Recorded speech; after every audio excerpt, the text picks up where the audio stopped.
Hello everyone, I'm Brian. Welcome back. Let's go ahead and continue. Sadhguru, I spend lots of time on my phone, ridiculous amounts of time. It helps me with my notes, it keeps me updated with my calendar and connected with the entire world.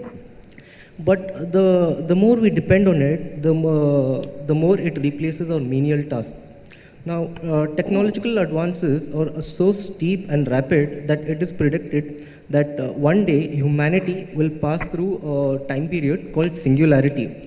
It is that time period when machines will be intelligent enough to devise machines which are more intelligent than them. And this will happen recursively. So my question here is, do you think that these technological advances which are happening will ultimately cause mankind's doom? I know what Sadhguru is going to answer here, and I really don't have to say anything. And it's kind of interesting though. I think before watching his videos, me and a friend of mine had a discussion about these things. And I thought, I can't remember if it was before or during watching these things, but my answer was somewhat similar to Sadhguru's. Because my thoughts like, that's great, that's fantastic. Now we don't have to do all this work and we can live life. But I guess because I come from a little bit of a different mentality, at least even at that point, is because again of my world religions teacher. She was Indian and she taught Buddha. One of the religion was Buddhism, religion, and the fact that they said that world is suffering, and you give the two things that stuck with me was the world was suffering, and the world is suffering, and you give 110%, expect nothing. With those two things, changed my perspective. I mean, not as much as watching all these videos, but it was a start to a big change in my how I think about things. And it's like, yeah, that means I get to do whatever I want. I don't have to work. I can live life, enjoy it. Mind you, when I was thinking along those lines, it was still somewhat in the materialistic sense. Like I can play games, I can eat food, I can go to sleep. Not necessarily in terms of what Sadhguru is saying about living life, enjoying life. To some degree, that is enjoying life, but there's always going to be a part of suffering to it. So I have a feeling Sadhguru is going to say something along the lines of that. Not necessarily.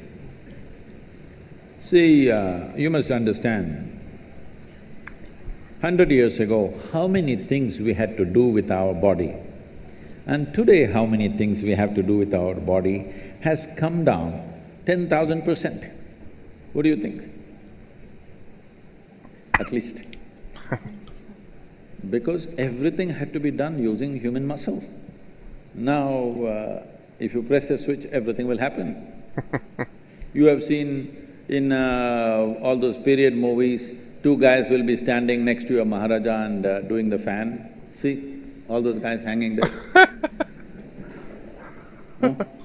Like this, so many things. Every time something new came, people felt threatened. Who are doing that panka job, they felt threatened, their jobs will go away. Of course they found something else now. Nobody is doing panka anymore. Like this, you don't have to worry, you will find something else to do. It is uncanny that you asked this question because in the last 1 year, I've been invited to various international conferences to speak about artificial intelligence. I said, why me? I'm a natural intelligence, why are you…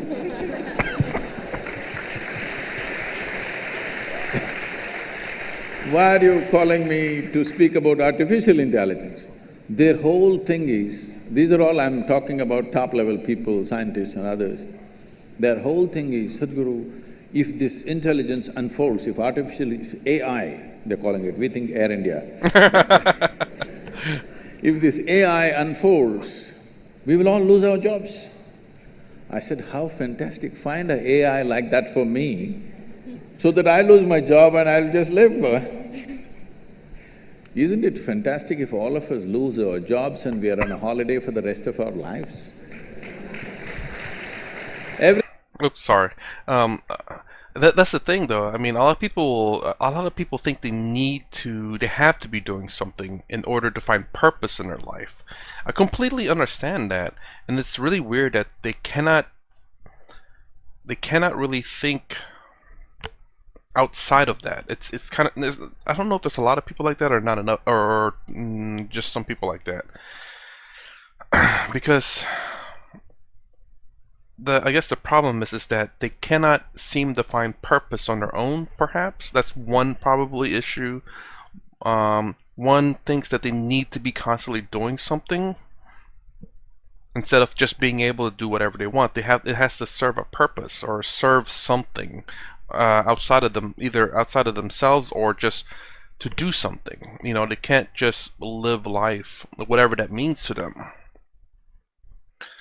And there are gonna probably be some people that go crazy just because they've never been alone with themselves. I guess that's the thing there. And it's something, again, Sadhguru talks about in their engineering, at least Eastern philosophy in general, because people are so busy with life that they have no time for themselves. And sometimes people get scared of themselves because they never really, how do I say, looked at themselves internally. And mind you, when I say internally, I don't mean Atman. I mean like just in terms of the mind and what this body. I guess let me talk in kind of Eastern terms, I suppose. And they never look at the mind to see how their mind thinks with all the influences of the outside, of the movies, of the news, of just everything that they absorb in the mind. And they never really looked at their mind to see what it's like, to see if that the mind has developed in the way that they like, because it's so busy. And sometimes things crop up in their mind that they don't realize, and they're like, holy crap, why did I think of that? That's crazy. And they kind of get afraid. And whenever people don't have a purpose or don't have something to do, their mind starts kind of just, you know, being the mind, just random thoughts and stuff. And they start seeing these things. They're like, oh my gosh, I need to do something. I need to focus on something. I need to do other things that keep my mind out of my mind. And I think that's what a lot of issues are going to be if we're ever put out of a job, that we need to focus our mind on something, otherwise our mind's going to run rampant. And I think a lot of people never looked inside of themselves at their mind and who they are, and see those as separate things, but see themselves as the mind. And when they see those horrible things, potential horrible things in their mind, they think that's who they are. Everything we have to do, if a machine does it, isn't it great that human beings can use their intelligence and time for creating something else altogether, rather than doing menial jobs on a daily basis? If I ask you to go right now and if I ask you to hold panka for me because there's no fan is not working, is it not a waste of your intelligence? Hello? Huh? Yes. It's good for me, but is it not a waste of your life in so many ways? So similarly, it's a waste of life right now that most people are thinking how to earn a living, how to earn a living. God damn it, even an earthworm is earning a living, a grasshopper is earning a living, a bird is earning a living, every other creature is earning a living. With such a big brain, what is a human being concerned about earning a living? It shouldn't even be a thing. But right now, human problem is, it's not about earning a living. You want to earn living like somebody else, then there is no end to your life. You want to earn a living for this life, there's really no problem. I want to live like you, now this is a problem. This is an endless pursuit. This is not going to end at any time. See, the most affluent nations, why does a human being seek affluence? Either an individual or a society. Why do we seek affluence? At the first level, it's a choice of nourishment, that you can eat whatever you want. That's the first step of earning money. The next step is a choice of lifestyles. Now countries like United States, you're only going to Canada, huh? Countries like United States have a choice of nourishment and a choice of lifestyles. But 70% of US population is on prescription medication. With such a choice of nourishment and lifestyles, they should have at least, if not the most conscious and wonderful, at least been the healthiest population on the planet, isn't it so? Their healthcare bill is $3 trillion. People estimate by 2030, their healthcare bill could be anywhere around $7 to $7.5 trillion. Already it is bigger than our economy. One thing that can sink that nation is the healthcare bill. So, just affluence is not going to help. So when artificial intelligence comes and does all the things that we want to do, that we are no more concerned about earning a living, every human being on this planet, their living is taken care of, I think human genius will unfold. It's a tremendous possibility. Of course, fools who don't know what to do with themselves, they'll bum around, they'll get drunk, they'll get drugged, they'll lie here and there, but a whole lot of humanity will come to terms with it and fire up in a different way. I think it's great times.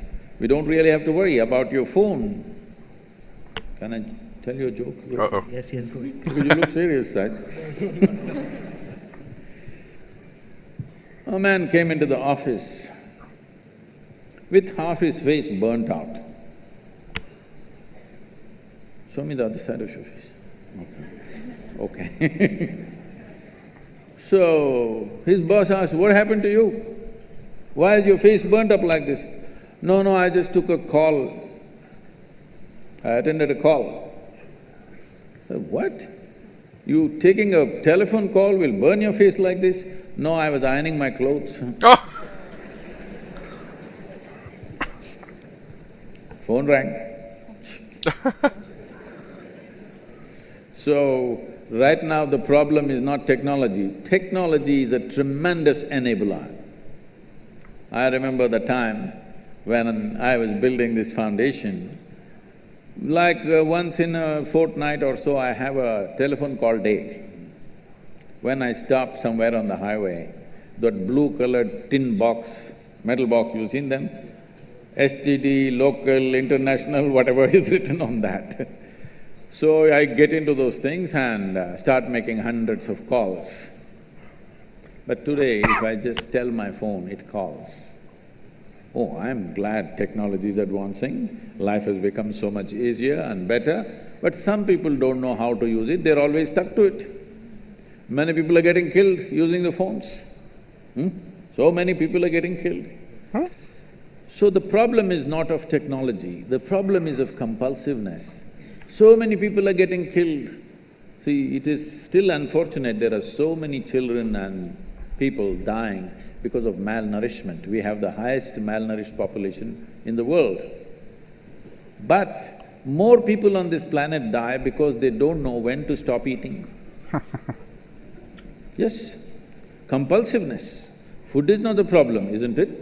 Hello? Is food good for us or no? Hello? Food is good for us, but if you don't know when to… if you start eating, you don't know when to stop eating, then it becomes a serious problem. The same goes for the phone. You start using it, but you don't know when to stop using. So the problem is not technology, the problem is not anything in our lives. Fundamentally, we are living an unconscious life. We are living a compulsive life. When you live compulsively, then everything is a problem. There's no one specific thing which is a problem, everything is a problem. All the great, wonderful things that come our way become serious problem in our life simply because we do it compulsively.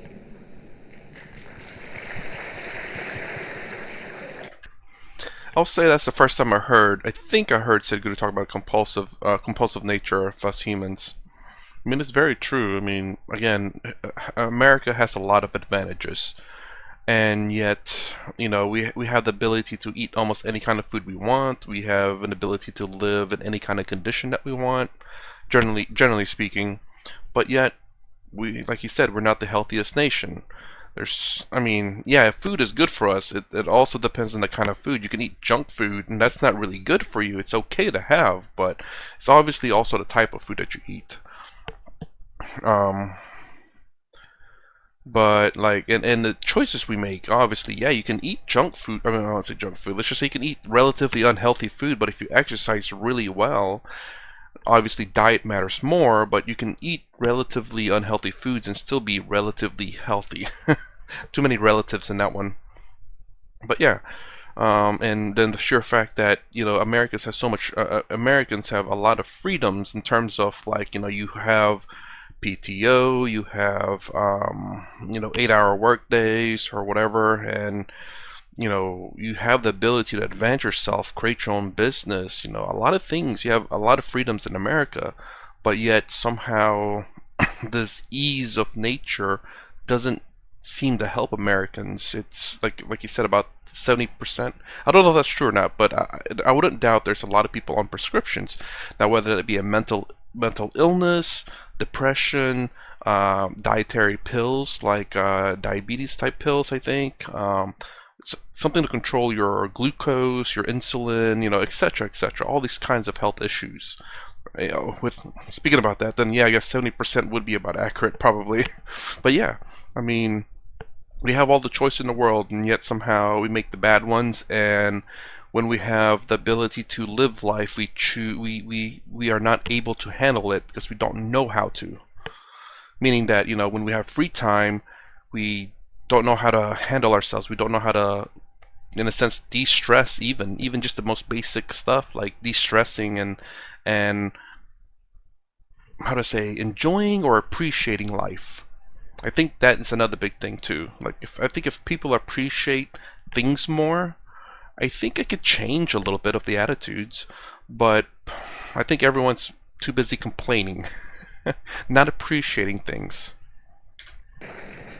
Sir, in the Indian society, when something goes wrong, for let's say someone is not well, so there are three types of people. Ones who go to the hospital, then there are the ones who rush to the temples, and then there are the third ones who rush to the astrologers.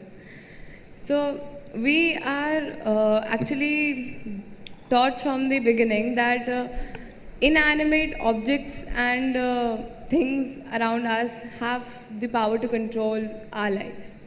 For example, the Things around us, I'll say this, things around us don't have the power to control our lives. I think we grant these things power to control our lives. Let me say that again, because I think my voice was fading there. We grant objects or things around us to control our lives. this for example, my mother, when 2 to 3 years back, told me to wear a ring which had the gemstones. I still have it on because, of course, because that's what mom has said. You need to take it off, otherwise the boys will think…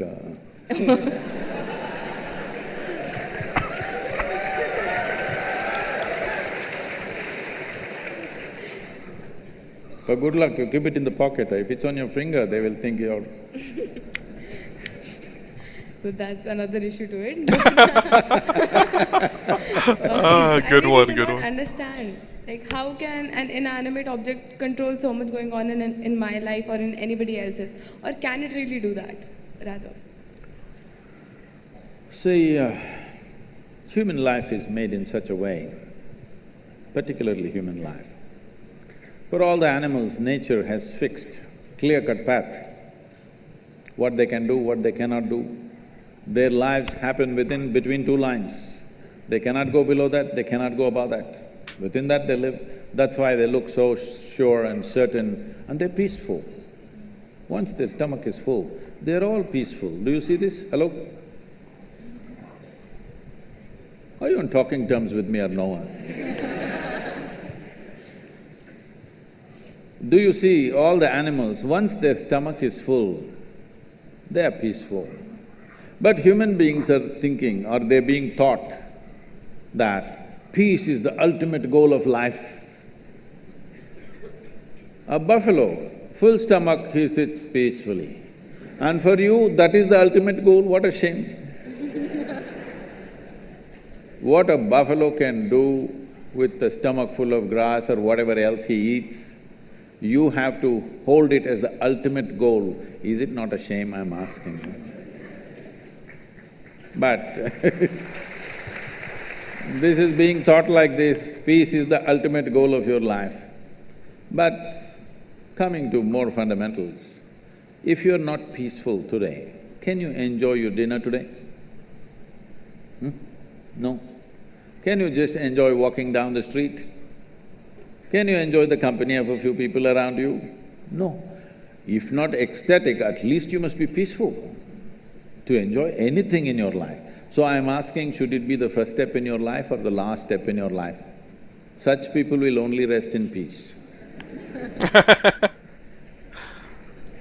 Now, do other things have influence on us, particularly inanimate objects? The gems and the diamonds and things like that, and also the planets. See, the nature of the planet has a certain influence on the life upon it. You will see on full moon days and new moon days, many animals behave in certain specific ways, simply because they're influenced by it. You know the whole ocean is rising. When ocean, which is millions and millions of tons of water, is able to rise, when 72% of your body is water, you think it won't rise at all? It does. So, I don't know if you're conscious of it, but in India, most people are, not only in India, in anywhere, wherever there are mental asylums and things, they are conscious of it. On full moon days and new moon days, people get exaggerated levels of disturbance in their minds. So people think new moon and full moon will cause madness. No, that's not the truth. If you're very loving, full moon day you will become more loving. If you're very joyful, on a full moon day you will become more joyful. If you're a little crazy, you'll get little more crazy. Whatever is your quality gets little hyped on that day. So those who are romantic, they want full moon day. Those who want to meditate, they want full moon day. Those who are a little mad, they don't want full moon day. Essentially, it's hyping things up a little bit.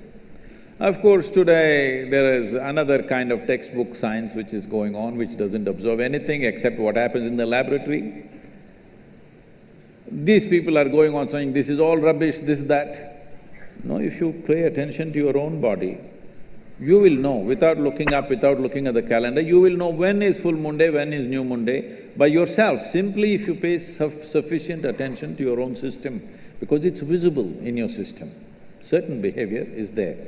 But with a human being, the problem is, or people seeing it a problem, any possibility, if you do not explore that possibility, in your eyes, it looks like a problem. What is a problem is always a possibility, isn't it? You don't like it? No, if you're not willing to say yes, no, something, you can at least say, What is a problem is always a possibility or no? What is a possibility? If you do not explore it, if you do not realize what is the possibility, it seems like a problem to you. So, do inanimate things have impact on you? Yes, if you allow it, because this is the human predicament that who you are is not determined by nature, it is left open for you. Left open for you means you are the only creature on this planet who's been given the freedom to shape your own life. Is it a small thing?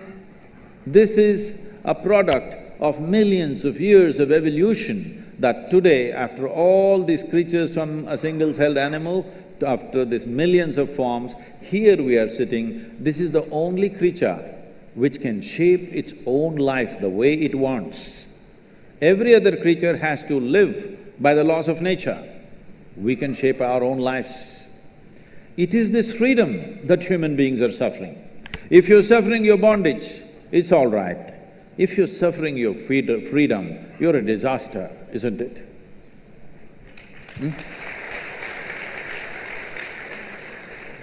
You're suffering your bondages, you're chained to something, you're suffering that, understandable. But you're suffering because you're free. Most human beings are suffering because they're free. They're always trying to bind themselves to something or somebody all the time because freedom scares them. Because freedom is a pathless path. This goes back to what I was talking about a little bit earlier about, whenever there's no, meaning behind your actions, job, doing some kind of work for someone, you kind of fear what you again, you don't know what to do, and sometimes again your mind may go rampant because of just the things you absorbed in life. It's not to say that's who you are, but these are just things that you remember from things you've experienced in life. Yeah, but it's very true though what he's saying. It's really weird to suffer freedom, but it's very true. Again, a lot of these examples from I see it in America as well, where they have so much freedom here, but there's just so much more. There's a lot of complaining too, and a lot of how do I say unnecessary things that they think is justified, which I don't believe it is so. Now some can be, but I think the overall aspect is not. Sorry to be very vague there, but there's a point. There's a reason for it. Freedom is an open terrain, there's no fixed line. No Because there is path, no yeah. fixed pathway, most people feel terrified. They don't know what to do. But the highest value in human life is freedom, isn't it so? Hello? In this culture, the highest value in this culture is not God, not heaven. Mukti, moksha, liberation, freedom is the highest value. Established that no matter what you do, you must seek mukti. You can do whatever you do with your life, but all that process should be towards your liberation. You must be moving towards higher and higher levels of freedom on a daily basis. Otherwise, your life is not worth it because you're getting entangled with the process of life. Even if you go to heaven, it's an entanglement. See, I'm sure before you joined IIT, you're still keeping Bombay, right? I see. Before you joined IIT, when you have written your whatever entrance tests and stuff, only thing is somehow I want to get in, because it's like heaven, entering heaven. No matter what, I want to get in, that's the only thing I want. After you get in, see how many problems. Very true. I'm asking you a simple question. Being on this planet, do you have any proof that you are not already in heaven and making a mess out of it? Huh? Do you have any proof? Suppose you took off from the solar system and looked down at this solar system, whatever these 12, 14 planets and satellites and works. Does planet Earth definitely look like a heavenly body among all these? Yes or no? So you're already on heaven and making a mess out of it, and now you want to go to another heaven. Yes, like he wants to go to Canada. Oh, poor guy's gonna be picked on.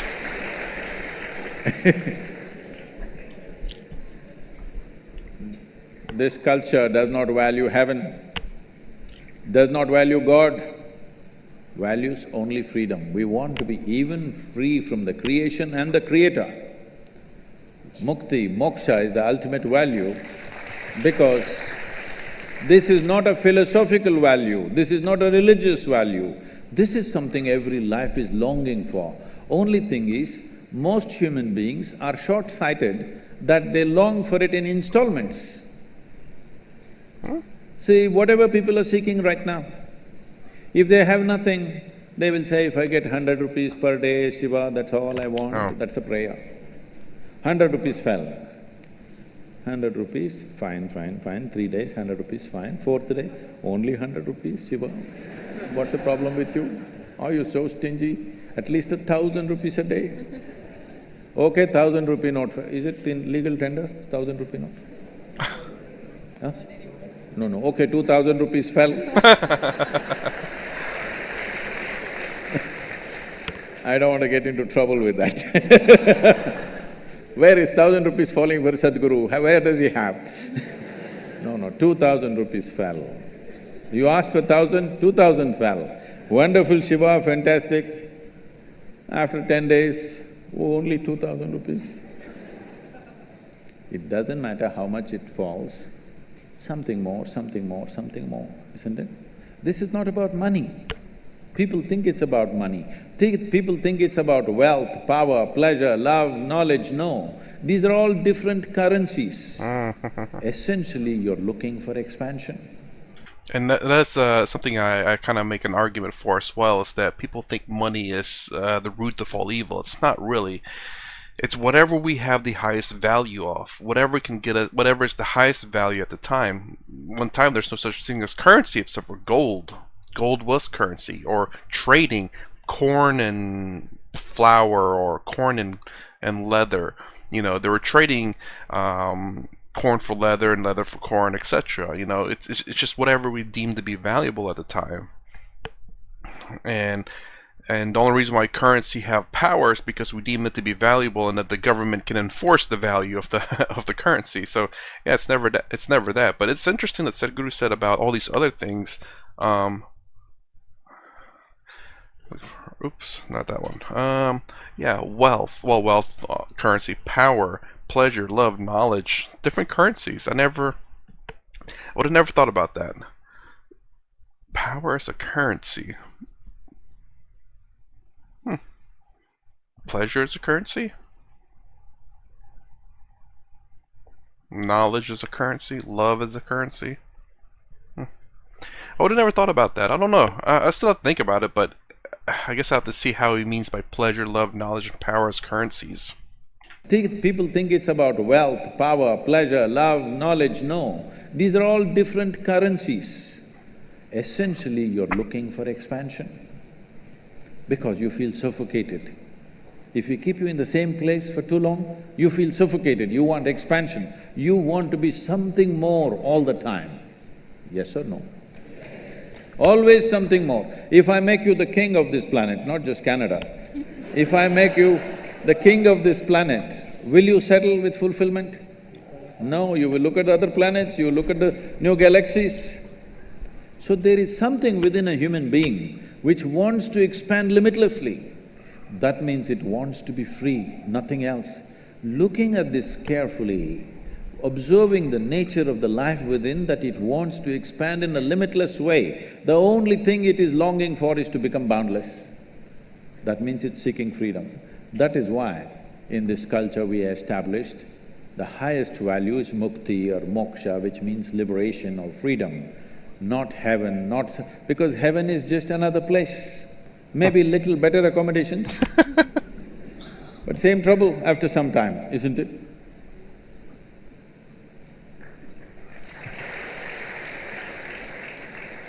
Actually, I'm going to pause it right there. That's quite a perfect spot for it. But yeah, very interesting to say those things are currencies. I mean, pleasure, obviously. People continue to seek higher and higher levels of pleasures. Like, some people are what do you call it? Like, they jump out of planes with parachutes.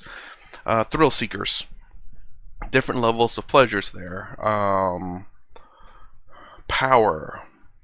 I guess, in a sense, that is, in some sense, pleasure for some people, because they get enjoyment of power.